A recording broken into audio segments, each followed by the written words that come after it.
Okay, I want to quickly touch on this topic. Should you be following people that buy from you on Depop? Obviously, the right answer is yes or no. It really all depends on what you're trying to achieve. I know some people might say, okay, if you follow the buyer, they are more likely to buy from you again. But then you have to understand, unless you build up a really great brand, I don't think Gen Z um have the kind of brand loyalty as a millennial does.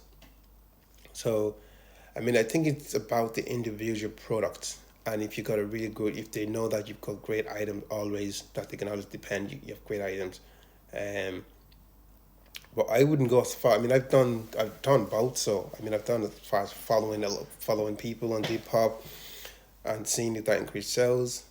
I don't know if that increases sales. To be honest, I don't know if that increases sales.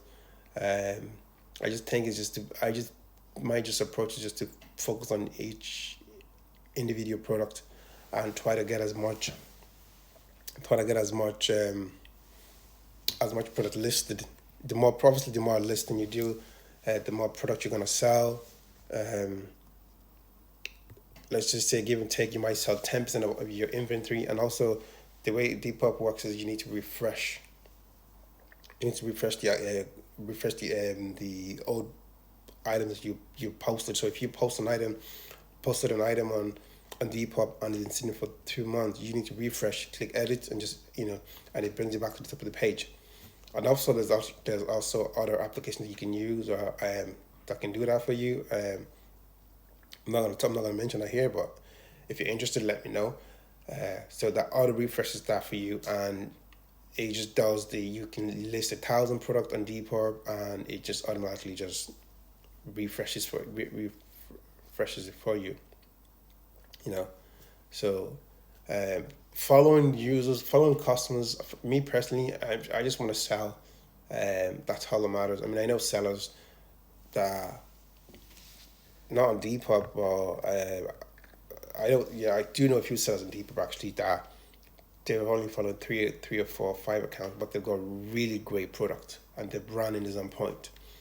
And I also know sellers that probably sell about 40,000 products on Depop, and they stick with the same aesthetic. Um, and I also know sellers on other platforms that sell a lot a lot of inventories. Maybe not a lot, but they make a lot of money on eBay, like crazy numbers, and they never post it on their Instagram. Their Instagram is not aesthetically pleasing. They'll post how much money they made for that month on their Instagram. Maybe to other resellers that want to learn about reselling. But I don't necessarily think following buyers. It's good if you have a buyer that buys from you regularly. It's the transaction online is different from the transaction on in physical retail. I could be wrong. I could be wrong. Don't hold me to it. I could be wrong. Transaction online is different from transaction in retail. Whereas people come to your retail shop, they know you the fixed location. Maybe kids that go to school might go past your retail shop, or maybe your shop is in proximity to a prime location or another prime retailer. So you might get the customers um, that's gonna go into that particular store, and then come along another customer might come to your shop. So you have to understand your customer base. I think online as well. If unless you sell on your own website, that's different. But if you're selling on platform, like you're just a number. I think no matter how big you are of a seller you are, you're just because this platform are just there to provide a service for people to sell on. So I just think I could be wrong, but let me know what you think. My thing is just I just focus on individual product, and if you can focus on having individual product, at least make it affordable that the customer is willing to buy it. So that's just my take on that.